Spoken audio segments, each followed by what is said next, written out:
기도 덕분에 이번에 일주일간 말씀 연구한 곳에서 캐톨릭 신자셨던 두 분하고 또 아예 무신론자이셨던 한 분하고 한 세 분이 예수님을 받아들이고 이제 교회를 다니시기로 결심을 하셨어요.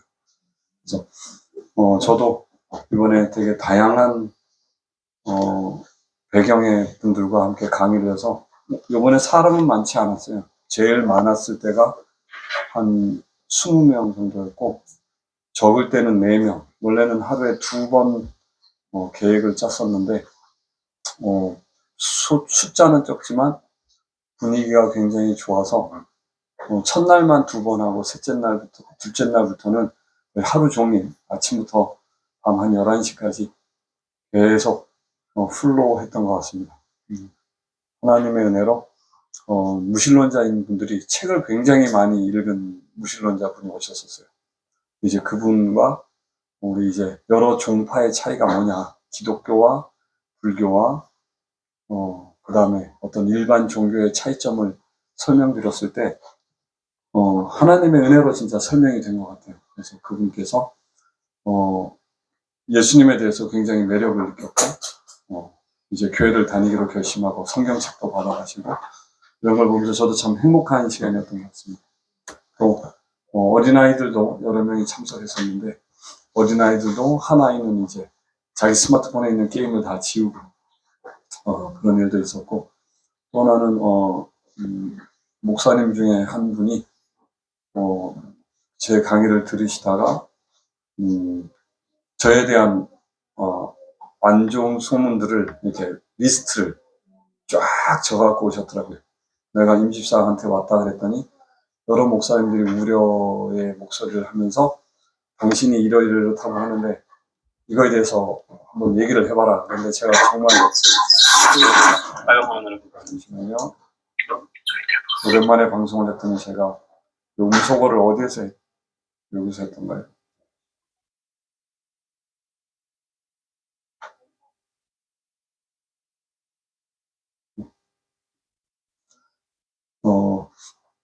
그 목사님께서 일일이 하나하나 조목조목 확인해 주셨어요. 그래서 제가 그거 다 끝난 다음에 목사님께 이렇게 말씀드렸어요. 정말 감사하다고. 왜 그러니? 그래서 제가 지금까지 굉장히 많은 어떻게 보면 누명 또는 때로는 저의 과거의 실수 때문에 왔던 어떤 안 좋은 소문들 이거에 대해서 단 한 분의 지도자분들도 물어봐 주지. 두 분이 있긴 있었는데 개인적으로 물어보셨었고 한 분도 이게 그러니까 진짜인지 가짜인지 진위를 가려주려고 하는 사람이 지금까지 한 분도 없었다. 근데 목사님이 허심탄회하게 이렇게 쭉 물어봐줘서 너무 고맙다 이런 얘기를 했고 사실은 그런 부탁을 드렸어요. 저랑 친해지면 본인에게 굉장히 많은 불이익이 가실 테니까 친해지지 않는 게 더 좋다 이렇게 부탁을 드렸어요. 그런데 오히려 웃으시면서 자기는 그런 거 별로 신경 안 쓴다고 이렇게 얘기하셨고 마지막 끝나기 전날에는 또 한 분의 이제 목사님께서 오셔서 두 분의 목사님들이 함께했던 시간이었던 것 같습니다. 오늘은 교과 공부 시간인데 우리 이번 기회 총 제목이 뭐였었나요? 예, 죽음 그리고 미래의 소망. 근데 이제 그거에 우리가 죽음에 대한 걸 우리가 쭉 배워왔고 왜 부활이 우리에게 있어서 중요한지도 배웠던 것 같습니다. 그리고 오늘은 모든 것이 새롭게 된 계시록에 나오는 우리에게 주어진 약속의 말씀이지요. 여기서 모든 것이 새롭게 됨이라는 이거에 있어서 기억절을 우리가 함께 읽고 나눠보도록 하겠습니다. 시작. 보좌에 앉으신 이가 이르시되 보라 내가 만물을 새롭게 하노라 하시고 또 이르시되 이 말은 신실하고 참되니 기록하라 하시고 우리 재림성도들 분 중에 재림성도들이 운영하시는 그 센터 중에 하나가 이름이 새로남이라고 있죠. 그죠? 근데 우리가 보좌에 앉으신 이께서 우리를 그리고 모든 세상을 새롭게 하시겠다라는 약속이 있는데 이 약속을 우리가 믿지 못할까봐 이 말은 신실하고, 즉 이 말은 믿을만하고 참되니 기록하라. 여러분도 새롭게 되기를 원하시나요? 네, 저도 이번 일주일 그곳에서 성경 연구하면서 목사님이 저보고 이런 얘기를 하셨어요. 이 목사가 정말로 지금까지 만났던 목사님들 중에 거듭난 목사님을 못 봤다라고 말한 적이 있느냐 질문을 하는 거예요. 그러니까 저에 대해서 어떤 분이 그렇게 말을 했대요. 그래서 제가 곰곰이 이제 생각을 하면서 내가 그런 적이 있는가 생각을 하다가 마음이 아프게도 제가 한 5년 전쯤에 교단으로부터 많이 공격을 받고 목사님들이 이제 막 어떤 누명을 막 씌우기 시작할 때 정말 목회자분들이 미웠어요. 그래서 제가 그 당시에 어떤 말까지 했었냐면, 내가 이 세상에 제일 싫어하는 직업 3종류가 있다. 1위가 뭘 것 같으세요? 제가 제일 싫어하는 직업 1위. 네, 기자. 왜냐면 사실 기자들의 잘못된 보도 때문에 사람들이 목숨을 끊는 것도 같고, 그래서 영향력이 제일 크지만 함부로 펜을 굴리는 분들. 심지어 제가 대전에서 교사할 때는 한 기자분이 있었는데 학생이 수업 시간에 공부는 안 하고 맨날 만화책만 읽는 거예요. 근데 그 학생의 그 만화책을 빌려준 그 만화방에 저희 선생님 중에 한 분이 가서 이 학생에게 학교 올 때는 만화를 빌려주지 말아달라고 부탁을 했어요. 그런데 그 만화방 주인의 친척이 기자였던 거예요. 근데 그로부터 한 3일 뒤에 어떤 한 사람이 카메라와 수첩을 들고 계속 학교 이것저것을 돌아다니는 거예요. 그러더니 협박을 하는 걸 봤는데, 제가 그걸 이렇게 보고, 또 예전에 또 다른 삼류학교에서 교사할 때 방송국에서 와서 한 학생에 대해서 쫙 촬영을 하면서 모든 선생님들에게 인터뷰를 했어요. 이제 그 학생이 굉장히 문제가 많은 학생이었고, 그런데 이제 그 학생의 인터뷰를 했는데, 우리 선생님들과 인터뷰를 할 때는 그 학생을 도와주려는 선생님들의 노고를 치하하는 형태라고 촬영을 했어요. 방송에 나올 때는 얼마나 짜집기를 희한하게 했는지, 학생을 괴롭히는 학교, 이래가지고 방송에 나왔어요. 제가 진실과 현실이 기자에 의해 뒤바뀌는 그거를 보고, 이제 제가 제일 싫어하는 직업군 첫 번째가 기자였고, 그 다음에 제 인생에서 가장 싫어하는 직업이 목회자가 됐었어요. 두 번째. 그게 5년 전의 이야기입니다. 그래서 제가 그 목사님께 그런 말씀을 드렸어요. 지금은 마음의 짐이 내려놔져서 똑같이 마음에 대할 수 있는데, 한 5년 전쯤에는 솔직히 내가 받은 그 고통 때문에 복수심에 불타올랐기 때문에, 내가 혹시 말을 했든 안 했든 내 심장파는 사실 목회자들을 매우 증오했었던 건 사실이다. 그렇기 때문에 내가 그때 공부했던 분들에게는 충분히 그런 말을 했을 것 같다. 내가 정확히 그 말을 했는지 기억은 안 나지만, 내가 한 5년 전에는 목회자들을 정말로 미워하는 정도가 아니라 증오했었기 때문에 충분히 그런 말이 돌 만한 행동을 내가 했었던 것 같다. 죄송하다고. 하지만 지금은 그 당시에 제가 한 석 달간 목회자분들을 사랑할 수 있는 힘을 달라고 기도했기 때문에 지금은 많이 마음이 편안해졌다.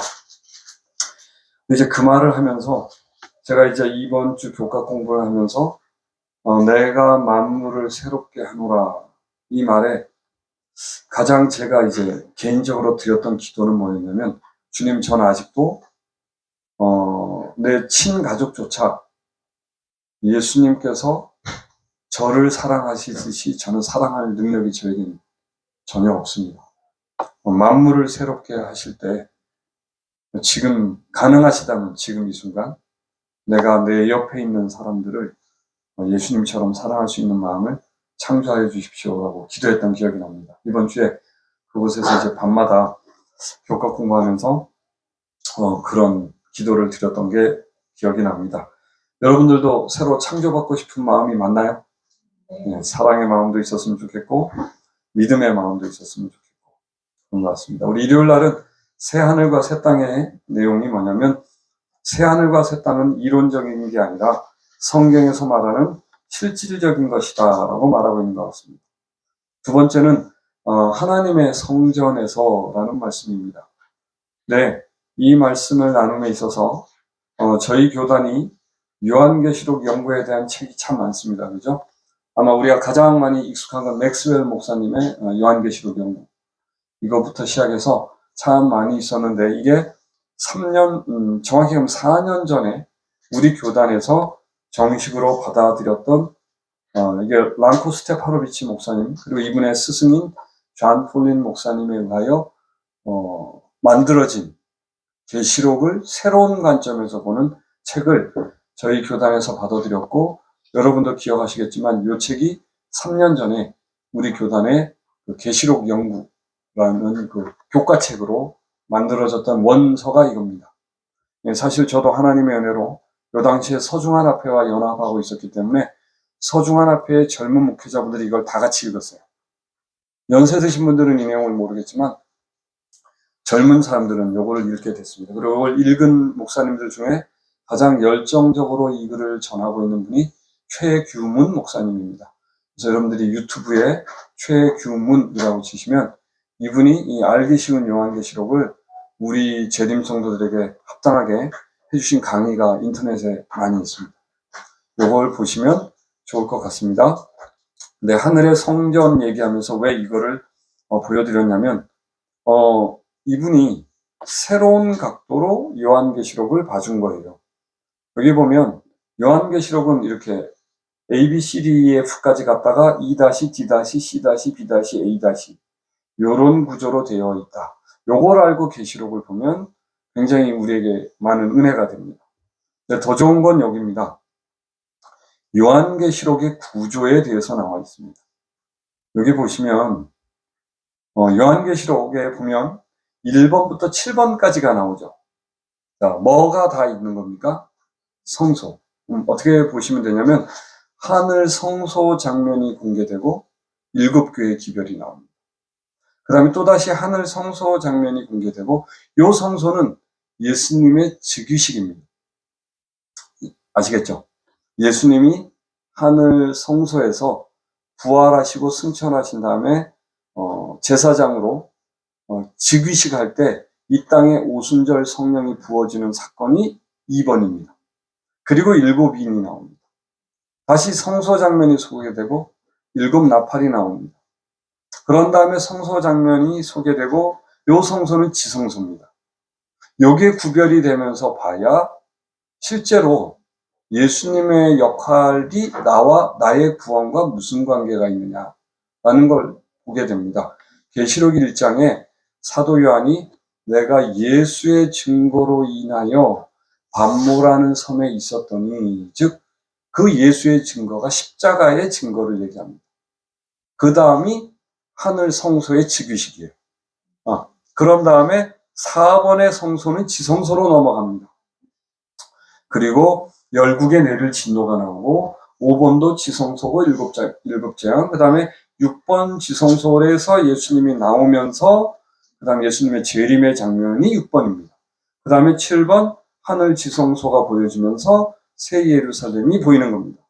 자, 그러면 계시록은 지금 몇 번의 하늘 성소 장면이 묘사된 겁니까? 7번의 성소 장면이 있고 중간중간 들어가는 겁니다. 그럼 이게 무슨 얘기냐면 히브리서에서 우리가 믿음의 눈으로 휘장 안으로 따라 들어가라. 자, 휘장이 몇 개입니까? 휘장. 우리는 계속 제7의 안식 예수재림교회들은 지성소에 초점을 맞추다 보니까 성소와 지성소 칸을 나누는 휘장만 생각을 해요. 그런데 예수님은 우리에게 뭘 경고하냐면 너희가 마당만 밟지 말고 어디로 들어와라. 뜰로 들어와라 라고 얘기해요. 여러분이 닫힌 문과 열린 문에 대해서 한 부분만 읽어보시면 여러분은 굉장한 잘못된 개념에 빠집니다. 여러분들이 닫힌 문이라고 쳐서 나오는 예언의 신을 다 읽어보세요. 열린 문이라고 치신 다음에 열린 문이라고 나오는 단어가 들어가 있는 모든 문단을 다 읽어보세요. 저와 여러분들이 생각하는 열린 문과 닫힌 문의 개념이 완전히 달라질 겁니다. 왜냐하면 엘렌 화이트이 이런 말을 썼어요.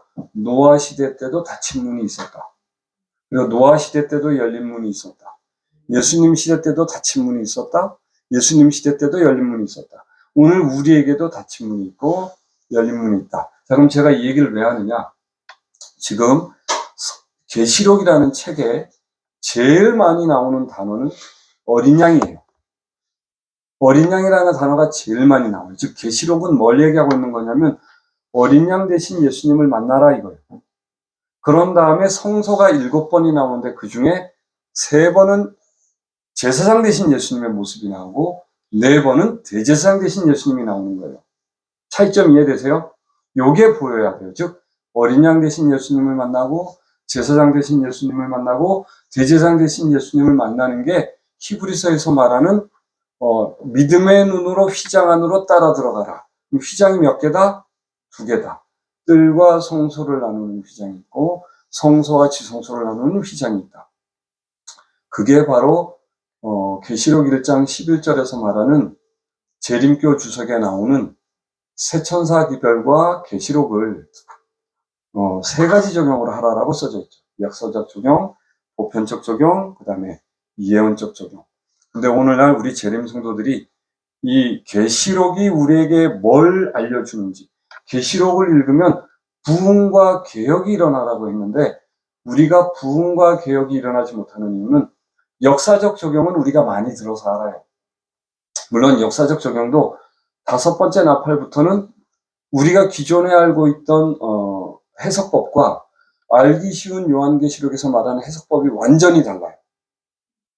근데 그거를 우리 재림 성도들이 다 읽어보지 않으므로 과거의 것을 가지고 새로운 지식으로 넘어가지 못해서 오늘날 우리 교단에 조금 뭐라고 해야 될까요? 필요 없는 분쟁이 또 필요 없는 교리적 논쟁이 있는 것 같습니다. 하지만 저는 여러분들이 이미 제7일 안식일 예수 재림 교단에서 인정한 알기 쉬운 요한계시록에 나온 그것을 우리 교단이 정식으로 받아들였기 때문에 과거의 지식을 고집하지 마시고 새로운 지식을 여러분 것으로 만들기를 먼저 요청드립니다. 그러면 방금 우리가 교권 공부할 때 하늘의 성소가 둘째 제목이었죠. 그죠? 그럼 하늘의 성소는 가장 잘 묘사되어 있는 곳이 히브리서 8장, 9장, 10장일 뿐만 아니라 사실은 요한계시록 전체가 성소에 대한 가장 명확한 그림이 그려져 있다. 그리고 성령에 이끌려서 어린 양 대신 예수님을 내가 만나야 되고 나를 위해 첫 번째 칸인 성소 칸에서 봉사하고 계신 예수님을 만나야 되고 그런 다음에 마지막으로 지성소에 들어가는 특권을 주시는 대제사장 되신 예수님을 만나는 것을 열린 문이라고 합니다. 그런가 안 그런가 여러분이 겸손한 마음으로 열린 문과 닫힌 문을 잘 연구해 주시면 이미 예수님이 닫으신 성소의 문을 열려는 자들이 있다. 이 말의 의미를 여러분들이 까딱 잘못하면 정반대로 이해합니다. 그래서 여러분들이 계시록 18장을 많이 연구해 주시기를 소망합니다. 자, 그러면 모 박사님, 저희 교단에서 우리 교단을 비난하고 방송국에서조차 우리 교단을 인정하지 않으셨던 그 박사님은 이렇게 얘기를 합니다. 계시록 21장과 22장, 특별히 22장에 보면은 무슨 말씀이 나오냐면 하늘에 다시는 성전이 보이지 아니하더라. 나옵니다. 계시록 22장에. 이 성경절을 저에게 근거로 제시하면서 제7일 안식일 예수 재림교에서는 뜰 성소, 지성소를 얘기하면서 세천사 기별을 얘기하는데 오류다. 왜? 계시록에서는 하늘에 뭐가 없다고 말한다? 성전이 없다라고 말한다. 하지만 엘렌 화이트는 자꾸 하늘에 성소가 있다라고 말한다. 그래서 제가 그때 고 박사님과 그 박사님 옆에 계시는 미국에서 재림교회 목사님이신 두 분에게 히브리서와 이거를 설명해 드리려고 하는데 들으려고도 안 하세요. 제가 너무 당황스러웠던 건 그 옆에 계셨던 분이 재림교회 목사님이에요. 현직. 근데 그분도 하시는 말씀이 자기가 생각할 때는 그 모 박사님의 주장이 맞다. 라고 얘기를 합니다. 그래서 제가 그렇지 않다. 계시록에서는 1장부터 21장까지는 하늘 성소와 지성소가 계속 나온다. 그러나 22장에 가서는 분명히 하늘 성전이 다시 보이지 않더라고 나오지만 하늘 성전이 보이지 않더라라는 말 뒤에 무슨 말이 나올까요? 예수 그리스도와 아버지 하나님이 친히 성전이 되심이라라는 말이 나옵니다. 따라서 제가 이런 얘기를 했어요. 이제 더 이상 죄를 사하는 제사가 필요 없기 때문에 그 율법의 본질, 즉 성전이라는 뜻은 율법이 내재되어 있는 곳이 성전이기 때문에 예전에 아담과 하와가 창조될 당시에 그들의 마음에 율법이 있었기 때문에 그들이 걸어다니는 성전이었던 거다. 그런데 그들이 그 율법을 잃어버림으로 인하여 결국 회막 성소에서 지성소 법궤 안에 율법을 보관한 그것이 성전이었던 거다. 그러나 이제 주 예수 그리스도의 은혜를 온전히 입어 만인이 죄 사함을 얻었을 뿐만 아니라 지구에서 구원받은 사람들의 마음에 예수님의 품성이 기록되어 있기 때문에, 즉 율법은 하나님의 품성이라 그랬잖아요. 품성의 서본. 그 품성이 우리 마음에 새겨져 있기 때문에 하나님과 예수님이 성전 자체시라는 얘기는 그 예수의 사랑이 우리 안에 존재한다면 사실 온 우주는 뭐가 되는 겁니까? 거룩한 곳이 되는 것입니다. 그래서 어떤 특정한 한 곳에 국한되어진 성전의 필요성이 없어진 것이다. 물론 받아들이시지 않으셔서 제가 마음이 아팠지만 제가 이걸 여러분에게 말씀드리는 이유는 지식 자랑을 하자는 게 아니라 이런 걸로 논쟁하는 분들이 있다 없다. 있다. 즉 하늘에는 성전이 없다라고 주장하는 분들이 있다는 거예요. 특히 우리 교단을 공격하는 그 모 박사님도 그렇지만 강모 목사님, 얼마 전에 저희 교단을 버리고 나간 강모 목사님도 같은 주장을 합니다. 우리는 재림 성도로서 계시록에 히브리서뿐만 아니라 계시록에서도 하늘 성소가 7번이나 그 장면이 크게 나온다. 그리고 그 장면 다음에 꼭 이 땅에, 즉 이건 왜 계시록을 이렇게 사도 요한이 쓰게 하신 거냐면 하늘 성소에 어떤 일이 일어날 때 이 땅에 무슨 일이 일어나기 때문에 그렇습니다. 그러니까 하늘 성소와 우리는 밀접한 관계가 있다. 이해되셨나요? 안 되셨나요? 그러면 하늘 성소에 일어나는 일이 나 개인과 밀접한 관계가 있을까요? 없을까요? 있는 겁니다. 특별히 두 번째 휘장, 성소와 지성소를 나누는 휘장에는 뭐가 수놓아져 있을까요? 혹시 제가 예전에 보여드렸던 영상 기억나시나요? 제가 지금 안 뛰어나서 하는데 세 천사가 그려져 있습니다. 휘장과 성소와 지성소를 나누는 휘장에 천사가 3명이 그려져 있습니다. 그 세 천사 기별을 통하여 우리가 하나님의 보좌에 이르기까지 나아간다는 걸 상징하기 위하여 거기에 그려놓은 겁니다. 그러면 그 휘장이 열리려면 우리가 뭘 경험해야 되는 거예요? 세 천사 기별을 경험해야만 성소와 지성소를 나누는 휘장 안으로 우리가 들어갑니다. 이게 현대의 진리입니다. 여러분 현대의 진리라는 걸 현대의 진리라고 채널에다 쳐보세요. 제가 현대의 진리 읽는데 얼마 걸렸는지 아세요? 현대 진리라는 단어가 들어가 있는 문단, 챕터 다 읽는데 석 달 걸렸습니다. 하루에 6시간, 8시간 이 정도 투자해서 석 달. 그럼 현대 진리라는 건 함장으로 얘기하자면 기본 교리에 나오는 말일 겁니다. 현대 진리란 믿음으로 말미암는 의다. 그럼 이제 믿음으로 말미암는 의를 쳐야겠죠. 그럼 엄청납니다. 이거는 정말 성령께서 주시지 않으면 끝까지 못 읽을 겁니다. 근데 제가 이제 얻게 된 결론은 믿음으로 말미암는 의는 세 천사의 기별이다. 이렇게 써져 있습니다. 그러면 수학 공식으로 얘기하자면 현대 진리는 믿음으로 말미암는 의고 믿음으로 말미암는 의는 세 천사 기별. 그리고 세 천사 기별은 성소입니다. 결론. 그래서 이거를 체험하라라는 겁니다.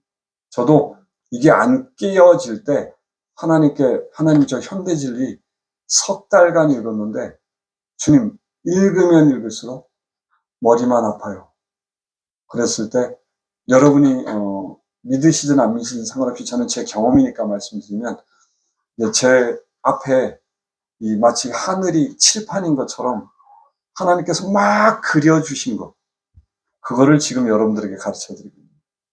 제가 끼워 맞춘 게 아니고 공중에 이게 이글, 이른비, 이슬 더하기 비, 늦은 비 이런 것들을 막 보여주신 거예요.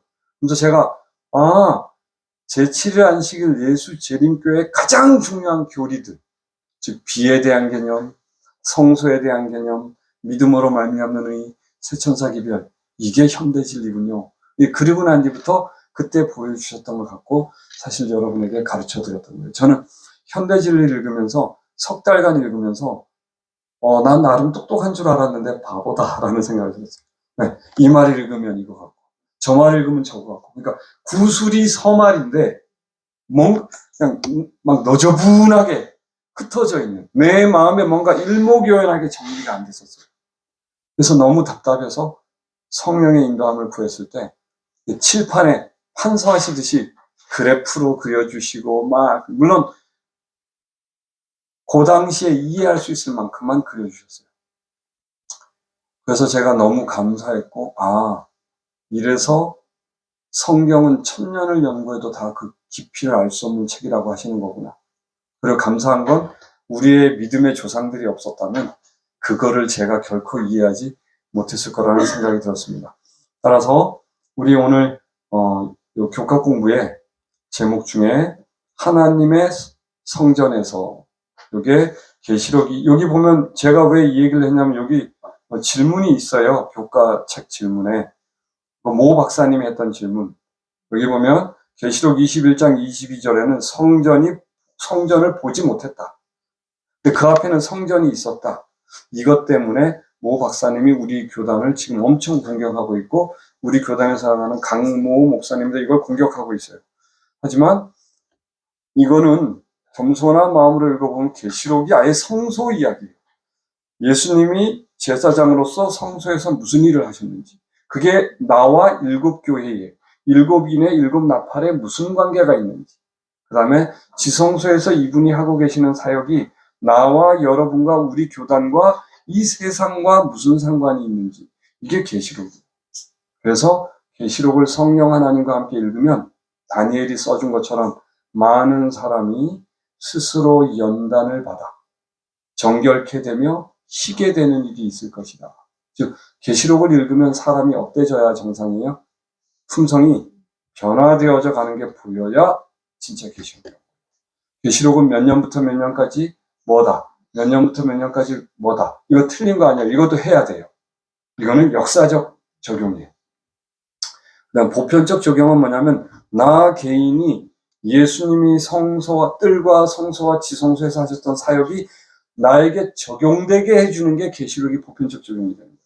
그다음 예언적 적용은 뭐냐면 계시록 14장에서의 성취와 이제 계시록 18장에서의 성취가 예언적 적용입니다. 이건 제 얘기가 아니라 21년간 대총회장을 지내셨던 A.G. 다니엘스 목사님이 하신 얘기입니다. 저는 여러분들이 베레아 사람들처럼 이것이 그러한가 하여 날마다 성경을 상고하는 분들이 되어주시길 소망합니다. 제가 네. 근데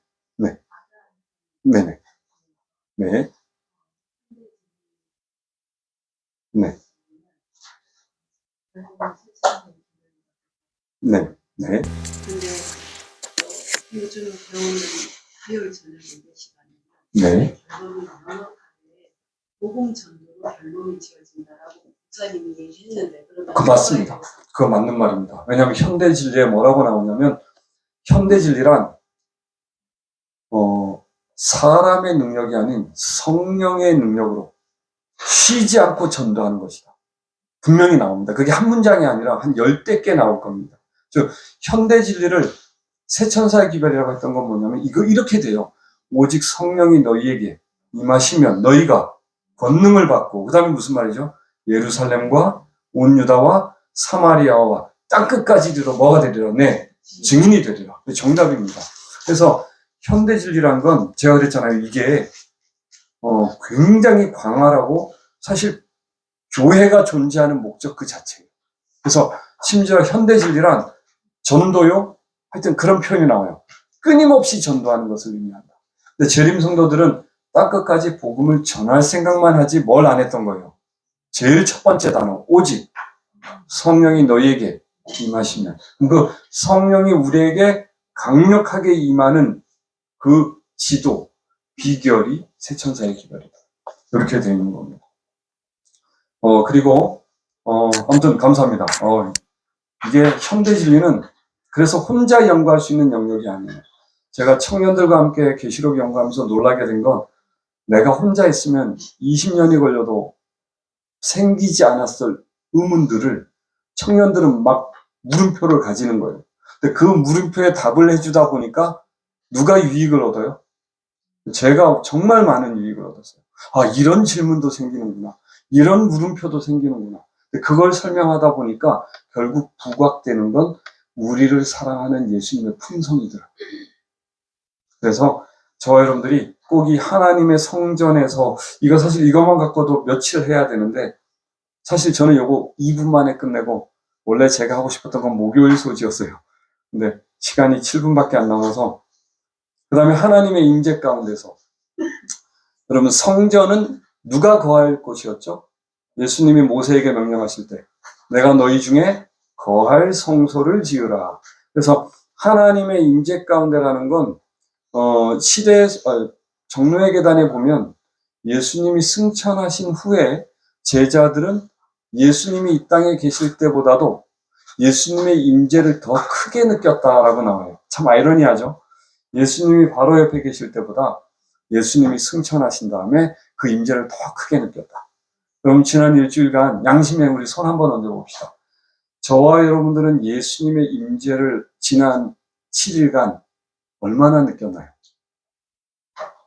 저는 감사하게도 많은 전도 여행을 다녔지만 지난 한 5일간의 전도 여행이 참 뜻깊었어요. 정말 예수님을 전혀 알지 못하는 영혼이 얼마나 진지하게 듣는지 가기가 싫어서 밥 먹을 때도 계속 같이 있고 제 옆에 앉아서 계속 질문을 하는데 이분이 갖고 있던 모든 고민을 다 얘기해 보더라고요. 예를 들면 사람의 욕구 중에 7가지 욕구가 있다라고 철학자들은 얘기한다. 그 욕구를 쫙 이렇게 제가 다 설명을 해줬어요.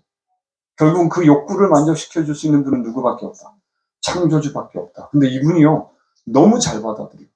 불교의 관점에서 보는 사람의 형태, 기독교에서 보는 사람의 형태. 그랬더니 이분이 자기가 읽었던 수많은 책들을 얘기하면서 맞는 것 같다.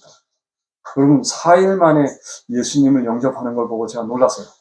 굉장히 여성분인데 많은 책을 읽고 인생을 고민해 봤더라고요. 그래서 제가 스님들에 대해서 그리고 제가 왜 석가모니를 존경하는지 제가 개인적으로 석가모니를 되게 존경하거든요. 왜 내가 석가모니를 존경하고 왠지 하늘나라 가면 어쩌면 석가모니를 만날 수 있을 것 같다는 이유를 불교 경전의 것을 인용하면서 제가 설명을 해줬어요. 그래서 제가 그랬어요. 저는 어떤 종교도 배타적으로 보지 않는다. 단 그 안에서 과연 내가 품고 있는 궁극적인 문제를 그 종교가 해결해 줄 수 있느냐. 불교는 여기까지 해결해 줄 수 있다. 그러나 기독교는 이것까지 해결해 줄 수 있다. 이렇게 설명을 해드리니까 굉장히 세 분이 결국 마음의 결심을 하는 걸 보고 참 감사했었습니다. 그럼 저와 여러분들은 이제 누구의 임재를 느껴야 돼요? 늘 옆에 계시지만 우리는 못 느끼거든요. 왜? 나의 영적 오감이 마비되었거든. 그래서 제가 이번에 했던 말 중에 어떤 분이 뭘 물어보니까 계속 반대말을 하는 거예요. 다른 사람에게 막 이렇게 지적을 하고 그래서 제가 그래서 성도님 이분이 지금 마음에 뭐가 필요한지 공감이 되세요? 라고 물어봤어요. 안 된대요. 그러니까 당신이 이 사람에게 지금 마음이 뭔지 공감이 안 되면 전도하려고 하면 오히려 방해가 된다. 그래갖고 이제 한 분을 앞에 놓고 그분과 제가 이제 실험을 한 거예요. 당신이 한번 이 사람에게 필요한 조언이 뭔지 말해봐. 당신이 나보다 이 사람을 더 잘 알잖아요. 했어요. 근데 저는 이분을 처음 보죠. 겸손하게 기도를 해요. 그런 다음에 이분의 필요가 뭔지 하나님이 알게 해주실 때 뭐 해줘요? 이분에게 얘기를 해줘요.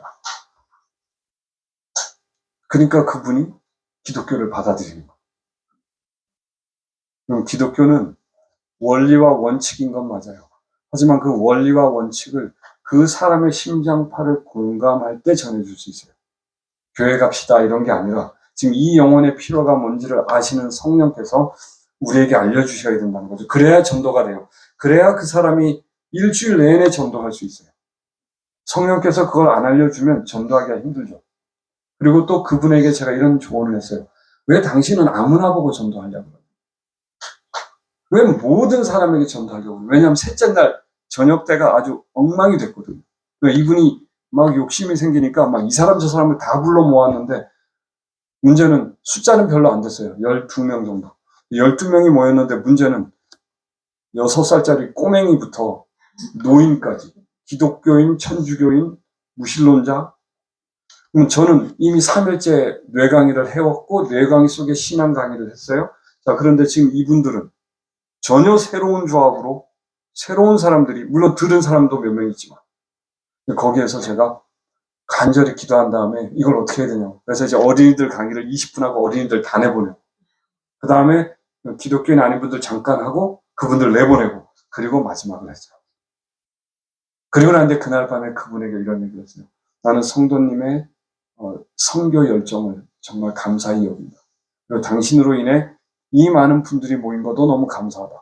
근데 왜 그대는 한 행동을 할 때마다 성령께 기도해보고 답을 듣지 않고 그대가 행동하는 거 아니냐. 감사하게도 굉장히 연세 많은 분인데 그걸 다 인정해 주셨어요. 그래서 제가 그분에게 그런 부탁을 드렸어요. 저는 왜 전도가 좀 성공률이 높냐면 내가 전도하고 싶은 사람에게 전도하는 게 아니라 하나님 저분에게 말할까요? 라고 기도해봐서 아니라고 하시면 난 아예 접근도 안 한다. 신앙 얘기 꺼내지도 않는다. 왜? 준비가 안 됐기 때문에 해봤자 역효과가 나고 심지어 그 사람 때문에 다른 사람이 전도받는데 방해가 될 때도 있다. 따라서 이 제목 하나님의 임재 가운데서라는 말은 너무나 중요한 말입니다.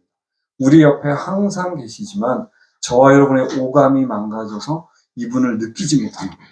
그래서 내 방법대로 하는 거, 이거가 우리가 바뀌어져야 될 것 같습니다.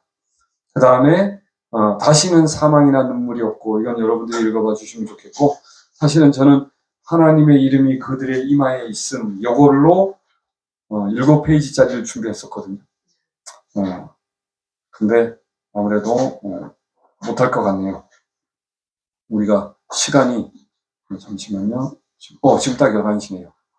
언제 제가 준방송 듣는 분들을 위해 언제 제가 다음 주쯤에라도 요거를 방송으로 해서 보내겠습니다. 그 이름도 저희 이마에. 이게 오늘 목요일날 소지 제목인데, 요게 계시록 22장 4절 화이트 주석을 보면 계시록 7장은 14만 4천인에 대한 내용입니다. 14만 4천인에 이거는 재림교 주석입니다. 지금 화이트 주석, 만나 주석, 요거 세 개가 연결되는데요. 계시록 22장은 계시록 7장과 연결되고, 계시록 7장은 에스겔 9장으로 연결되고, 에스겔 9장으로 갔다가 마지막 9장 6절까지 여기까지 하시면 안식일이 왜 하나님의 인인지, 결국은 품성이다라고 나옵니다. 즉 성령에 의하여 품성이 변화되는 자들에게 인이 처진다. 이 내용을 먼저 한번 우리가 시간 될 때 나눠보도록 하겠습니다. 시간이 되어서 마치겠습니다. 감사합니다.